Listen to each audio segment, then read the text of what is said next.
everybody. Thank you all for zooming in to join Catherine and I today at the start of Children's Hospice Week.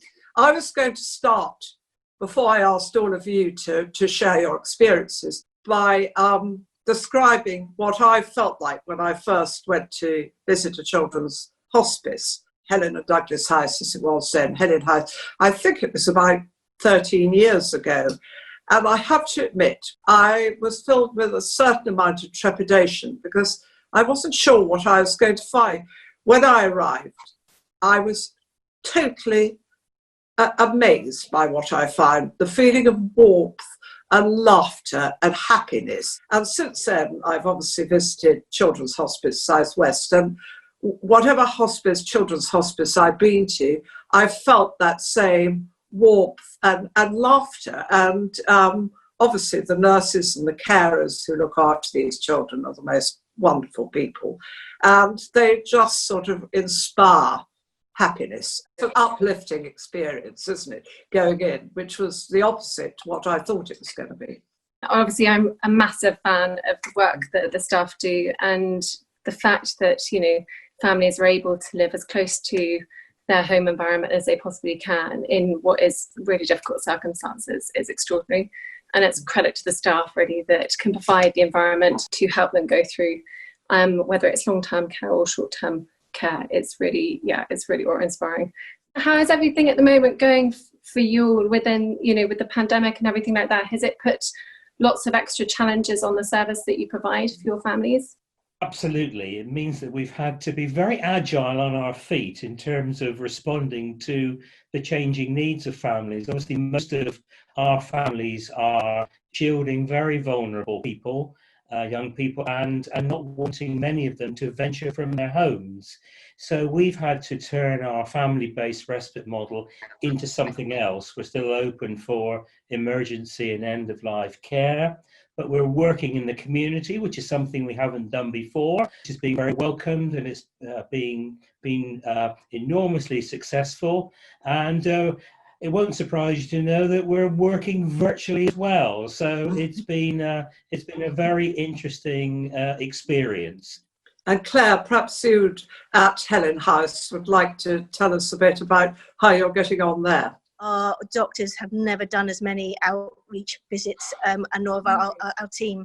So a different way of working and holding situations in the community which are much more complex than we would have dared to before. Some of our families just don't want to come out of their homes, so actually it's about putting them first and how we can look after them. So all our staff are now wearing fun scrubs, and they look quite very, very kind of child friendly, and PPE. So trying to think of different ways of adapting our service that we can be safe but yet responsive. Change is always difficult, and there's always a range of adaptation to change. But I think the very fact that they're able to provide what they can to families in these straitened circumstances lifts morale, and it gives a real sense of purpose. How easy is it for other families to connect to each other at the moment and to share that same network that they perhaps had before? It's really hard, actually. So normally if we had a new family, they'd come in and there'd be another family in. And at the moment, they're having to kind of do that almost from a distance. A little boy that died on Saturday, we were able to have his grandparents not in the building, but in the garden, and the weather's been good. So it's looking in ingenious ways of how we can help that to happen.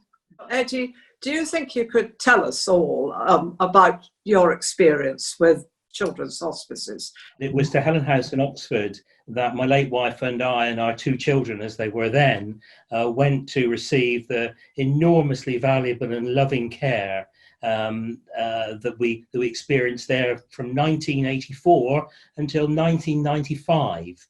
And our eldest daughter died there. And it was that place that you've both described.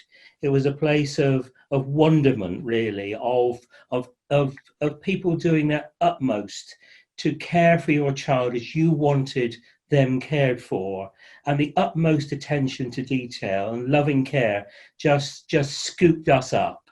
And Kate, our eldest child, died at Helen House in 91, and our son Tom died at home in 1995. And in 1991, we set up Children's Hospice Southwest.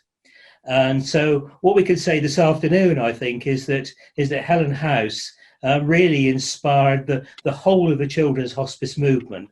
There are now over 50 organisations in the country providing the very special care which has been described. So absolutely brilliant. How are you all doing as a family, Carla, obviously, and Stuart? It hasn't been, a huge length of time since you lost your son. Up and down days. I think we found it extremely hard through this lockdown, not being able to have our family and our friends, because it's not the same doing it via Zoom call in. How was the support that you received from each at the time? They are just such amazing people. They really are. The care was amazing, not just towards Fraser, making sure he was comfortable, but our well-being was met. We had a cooked meal provided every day. Stuart and Stewie were able to stay in the flat upstairs while I stayed in Fraser's room with him. The memories we made, we had Father Christmas visit.